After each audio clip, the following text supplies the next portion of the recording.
आप सभी का बहुत बहुत स्वागत है। मैं हूं आपके साथ सुप्रीत कौर। छत्तीसगढ़ शासन जनसंपर्क विभाग प्रेजेंट्स IBC 24 सड़क सुरक्षा मुहिम के तहत आज हम इस स्कूल में पहुंचे हैं और हर बार सड़क सुरक्षा मुहिम के तहत हम एक भाषण कला प्रतियोगिता का आयोजन करते हैं, जिसमें बच्चों को एक मंच प्रदान किया जाता है और इस मंच पर आकर वो अपनी भावनाएं व्यक्त करते हैं। सड़क सुरक्षा को लेकर वो क्या राय रखते हैं, क्या कुछ उनके मन में बातें हैं, ये हम जानेंगे।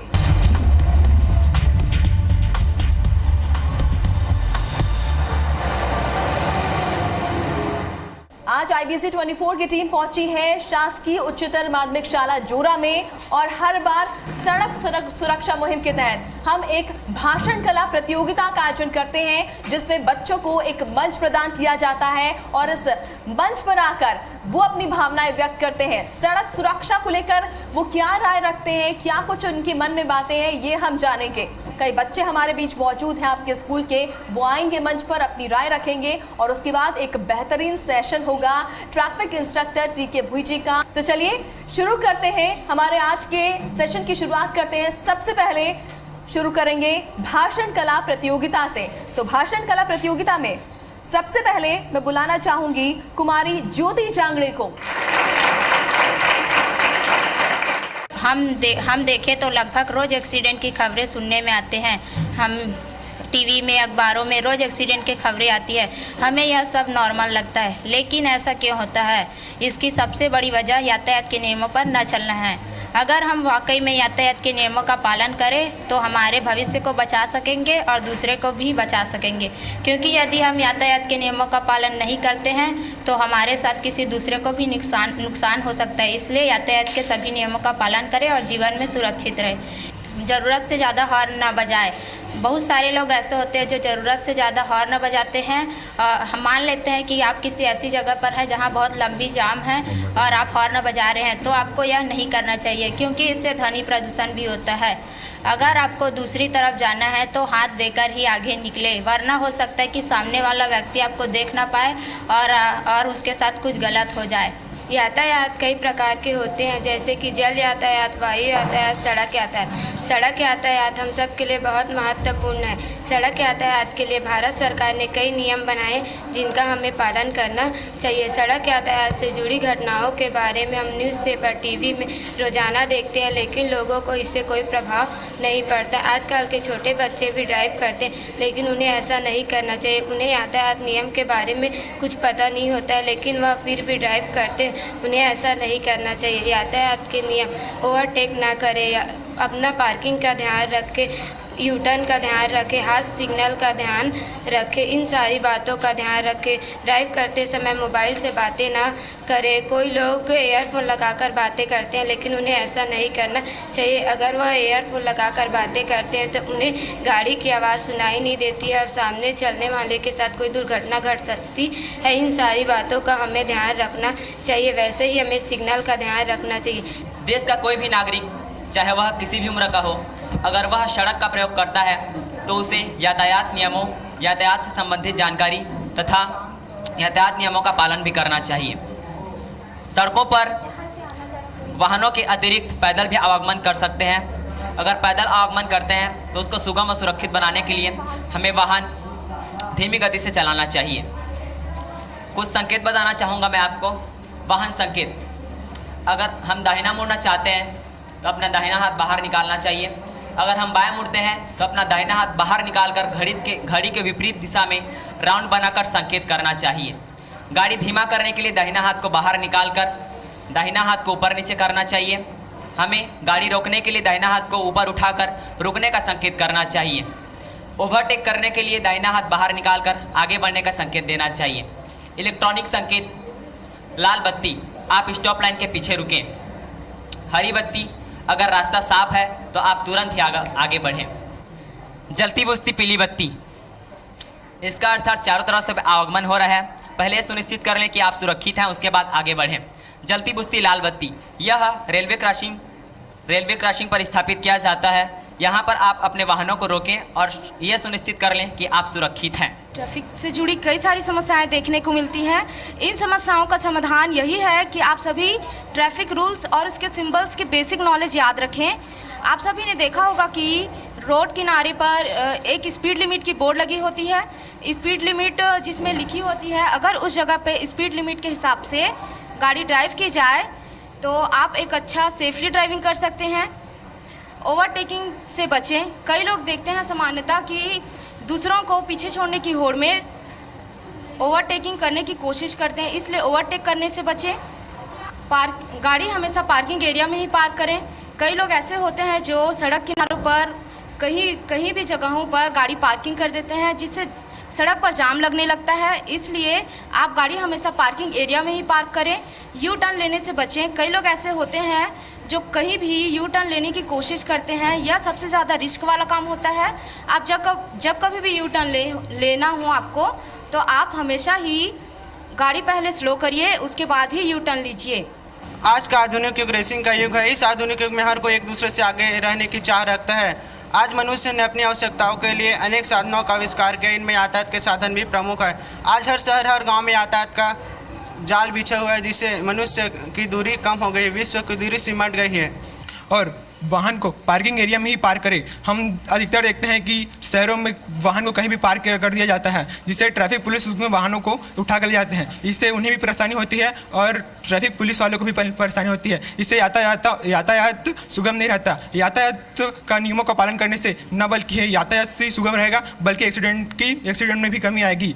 हमें कभी भी वाहन चलाते समय धैर्य खोकर वाहन नहीं चलाना चाहिए। वो कहते हैं कि हड़बड़ी में गड़बड़ी होती है, और हमें वाहन चलाते समय फ़ोन का इस्तेमाल नहीं करना चाहिए, क्योंकि फ़ोन का इस्तेमाल करेंगे तो हमारा नज़र हट जाएगा। तो कहते हैं कि नज़र हटी तो दुर्घटना घटी। मैंने कुछ यहाँ पे ट्रैफिक के संकेत बनाए हैं, जैसे कि ये चौराहा, बीच में दूरी, दाईं ओर सड़क, बाईं ओर सड़क और गोल चक्कर, गति सीमा आदि कुछ हैं। ये 3 सिग्नल, इन तीनों सिग्नल का अपना खास महत्व है। ये रेड सिग्नल, इस रेड सिग्नल का उपयोग वाहन को रोकने के लिए क्यों किया गया? ऐसे भी बहुत सारे रंग हैं इनका क्यों उपयोग नहीं किया गया। रेड सिग्नल आप सभी जानते हैं कि रेड कलर खतरे का संकेत माना जाता है, और यह रक्त और हिंसा का भी घोतक है। रेड सिग्नल अपना एक खास महत्व है, इसको वाहन को रोकने के लिए करते हैं। और पीला सिग्नल हमें जानकारी देता है कि अब हम अपनी ऊर्जा को समेट कर तैयार हो जाए कि हम आगे गाड़ी चलाएं, गाड़ी स्टार्ट कर लें और धीरे धीरे आगे बढ़ें। और हरी बत्ती ये लाल सिग्नल के बिल्कुल विपरीत है। इससे हमें यह प्रतीत होता है, यह हमें संकेत देता है कि हम आगे बढ़ सकते हैं। अगर रास्ता साफ हो तो ही हरे सिग्नल होगा, तो ही आगे बढ़ें। तथा ज़्यादातर देखा जाता है कि एक्सीडेंट होने का कारण ट्रैफिक रूल्स को फॉलो ना करने से ही होता है, और ट्रैफिक रूल्स के बारे में जानकारी ना होने के कारण ही एक्सीडेंट्स होते हैं। भारत में बड़ी संख्या में यह देखा जाता है कि एक्सीडेंट बहुत होते हैं ट्रैफिक रूल्स फॉलो ना करने से ही, और जानकारी ना होने से ही होती है। साथियों, 2 पहिए वाहन चलाते समय हमेशा हेलमेट लगाना चाहिए। 2 पहिए वाहन चलाते समय या 2 पहिए वाहन चलाने के पूर्व यह सुनिश्चित कर लेना चाहिए कि टायरों में हवा एवं अन्य उनके कड़े पुर्जे चेक कर लेना चाहिए। 2 पहिए वाहन पर कभी भी 3 सवारी नहीं जाना चाहिए। 2 पहिए वाहन चलाने समय यह सुनिश्चित कर ले कि आपके पास ड्राइविंग लाइसेंस है या नहीं। 2 पहिए वाहन चलाते समय दाईं ओर इतनी सटा के चले कि आपको सामने से आने वाली यातायात आपको आसानी से दिख सके। 4 लाइन पर चलते समय सर्विस रोड का प्रयोग करें। यदि सर्विस रोड नहीं है तो आप मुख्य मार्ग के अंदर मार्किंग लाइन के अंदर चले।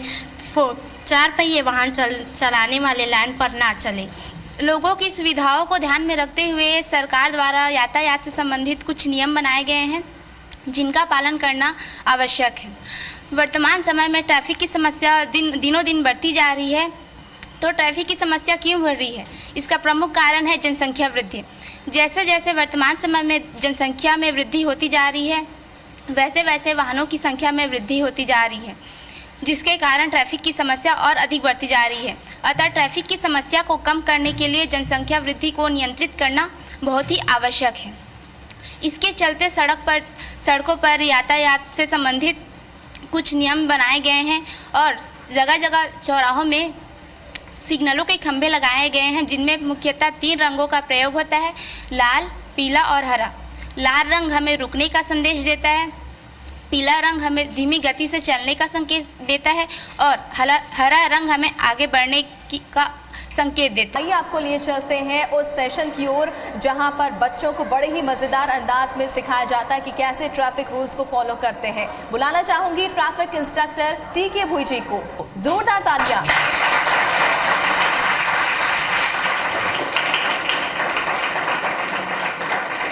किसी देश को प्रगति को आंकना है तो उस देश को वाहन के गति को नाप लीजिए। आपने सुना होगा कि अमेरिका में इतने यानी कि 150 किलोमीटर गाड़ी चलती है, जापान में 200 किलोमीटर गाड़ी चलती है, चीन में 180 किलोमीटर गाड़ी चलती है, ऐसा सुनते हैं पेपर में। लेकिन उस देश हमसे आगे हैं। लेकिन हमारा यानी कि विडंबना है कि आपने यानी कि आप सड़क पर खड़े होकर देखेंगे ट्रकों पर लिखा रहता है स्पीड लिमिट 45 किलोमीटर। तो उसके आधार पर माना जा सकता है हमारे देश की औसतन स्पीड 45 किलोमीटर है, 40 किलोमीटर है। तो हम कितने पीछे हैं तो समझ लीजिए।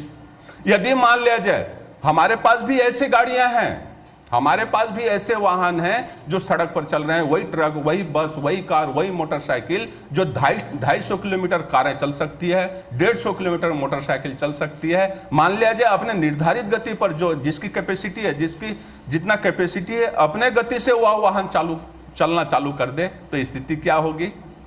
स्थिति क्या होगी? माने एक्सीडेंट बहुत सारे होंगे, ना गाड़ी वाला वापस आएगा, ना गाड़ी वापस आएगा, सड़क पर चलने वाले 2-4 आदमी और भी वापस नहीं आएंगे। कारण क्यों?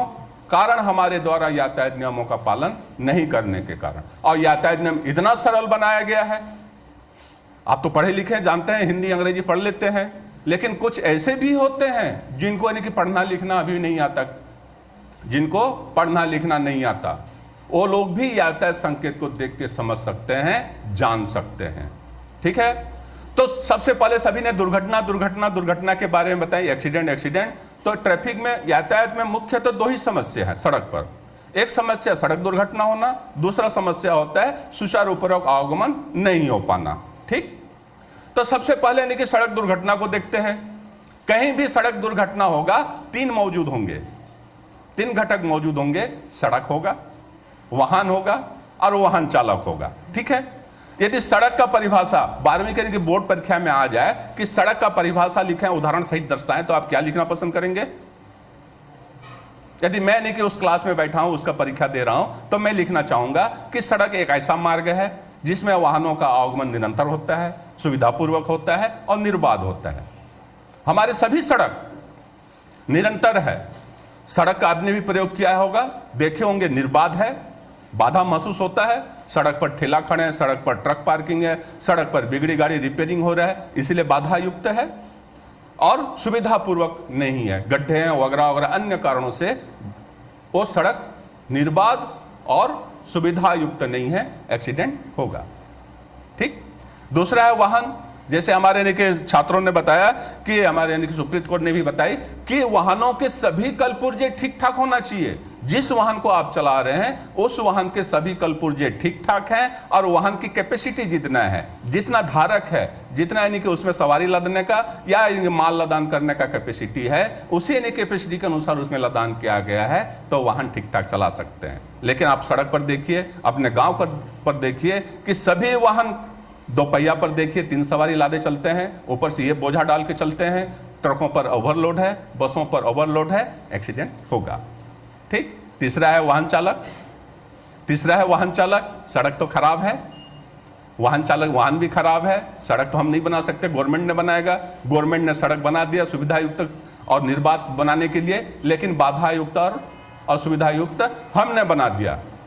सड़क मान लिया जाए खराब हो गया, हमने खराब कर दिया। दूसरा है वाहन के सभी कलपुर्जे ठीक ठाक नहीं है। आपके पिताजी के वाहन में देखना साइलेंसर में तार बंधा है। तो इस प्रकार के वाहन चलाएंगे या क्षमता से अधिक सवारी लदा करेंगे तो एक्सीडेंट होगा, वाहन भी खराब है। और तीसरा, वाहन चालक खराब निकल गया तो 100% एक्सीडेंट होगा। लेकिन मेरा मानना है यदि वाहन चालक दक्ष है, वाहन चालक कुशल है, तो खराब सड़क पर भी और खराब वाहन को भी सुगमतापूर्वक चला सकता है। तो शासकीय उच्चतर माध्यमिक शाला जोरा में आज IBC 24 की टीम पहुंची सड़क सुरक्षा मुहिम के तहत। और अब बारी आती है ये जानने की कि भाषण कला प्रतियोगिता में किसने पहला स्थान हासिल किया है और सेकंड पोजीशन हासिल की है, ये हम जानेंगे। लेकिन उससे पहले मैं चाहूँगी कि स्कूल की टीचर्स हमारे बीच मौजूद हैं, मैं उनको मंच पर बुलाना चाहूँगी कि आप प्लीज़ हमारे साथ आइए और ताकि हम बच्चों को यहाँ पर प्राइज़ डिस्ट्रीब्यूशन कर सकें। ज़ोरदार तालियों के साथ टीचर्स का स्वागत करिए।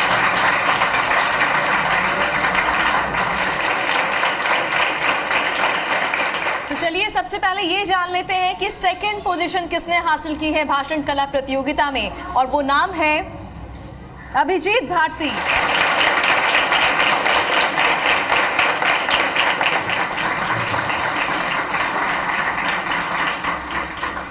और अब बारी आती है ये जानने की कि पहला स्थान किसे मिला है, कौन बना है भाषण कला प्रतियोगिता में विनर, और वो नाम है किरण निषाद।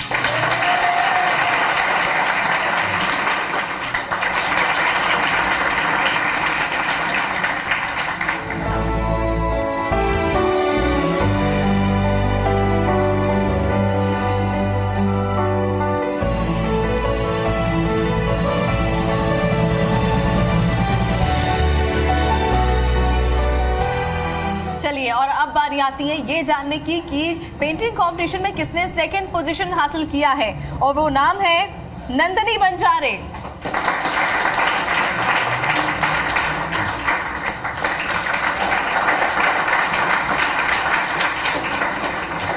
तो चित्रकला प्रतियोगिता में बुलाना चाहूंगी काजल निषाद को, जो अपनी पेंटिंग के साथ हमारे बीच मौजूद है। काजल अपनी पेंटिंग के साथ आइए हमारे बीच। तो काजल को फर्स्ट प्राइज पेंटिंग कंपटीशन में दिया जा रहा है।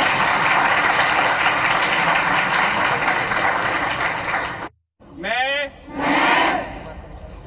हमेशा सड़क का प्रयोग करते समय यातायात नियमों का पालन करूंगा। मैं दो पहिया वाहन चलाते समय हमेशा हेलमेट का धारण करूंगा। सड़क पर घायल व्यक्ति को हर संभव मदद करूंगा। यातायात नियमों के बारे में मैं कम से कम 5 लोगों को जानकारी दूंगा और यातायात नियमों को पालन करने में प्रेरित करूंगा।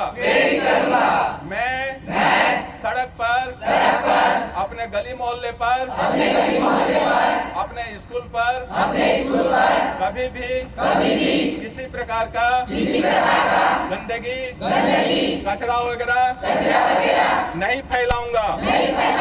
धन्यवाद।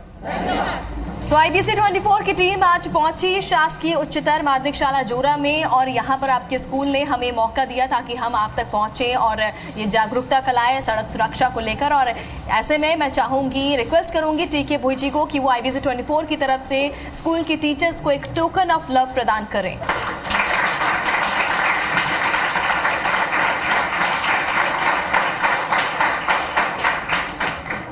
तो आज जिस तरह से IBC 24 की टीम पहुंची शासकीय उच्चतर माध्यमिक शाला जोरा में, यहाँ पर हमने सड़क सुरक्षा मुहिम के तहत एक भाषण कला प्रतियोगिता आयोजित किया और साथ ही पेंटिंग कंपटीशन भी हुआ, एक सेशन हुआ ट्रैफिक इंस्ट्रक्टर का। इस बारे में खुद स्कूल की प्रिंसिपल हमारे साथ मौजूद है, वो क्या सोचती हैं उनसे जानने की कोशिश करते हैं। मैम, कैसा लगा आपको ये प्रोग्राम? कार्यक्रम बहुत मतलब बच्चों के लिए उपयोगी है, क्योंकि सड़क सुरक्षा सभी व्यक्ति के लिए ज़रूरी है, क्योंकि हम आए दिन सड़क पे दुर्घटनाएं देखते हैं। IBC 24 के द्वारा जो मुहिम छेड़ा गया है सुरक्षित सड़क यात्रा, ये अत्यंत ही सराहनीय प्रयास मुझे प्रतीत हो रहा है, और बच्चे घर में जाकर सबसे चर्चा करेंगे तो इस प्रकार से इनका मुहिम जो है अवश्य ही सफल होगा। हाँ, डेफिनेटली होगा, क्योंकि जब हम कोई शपथ लेते हैं तो एक जिम्मेदारी आ जाती है, और मेरे को लगता है कि बच्चे जो है जुर्माने के डर से हेलमेट पहने वो गलत है ना। अगर वो ओथ टेकिंग से लेते हैं तो बहुत अच्छी बात है। तो देखा आपने किस तरह से IBC 24 की टीम आज पहुंची शासकीय उच्चतर माध्यमिक शाला जोरा में और यहां पर हमने एक स्पीच कंपटीशन ऑर्गेनाइज किया, पेंटिंग कंपटीशन हुआ सड़क सुरक्षा पर और साथ ही बेहतरीन सेशन हुआ ट्रैफिक इंस्ट्रक्टर TK भुईजी का। मैं उम्मीद करूंगी कि जो भी दर्शक हमें देख रहे होंगे वो इस सेशन का फायदा जरूर उठाएंगे और आगे ट्रैफिक रूल्स को फॉलो जरूर करेंगे। इसी के साथ फिलहाल मुझे दीजिए इजाजत, नमस्कार।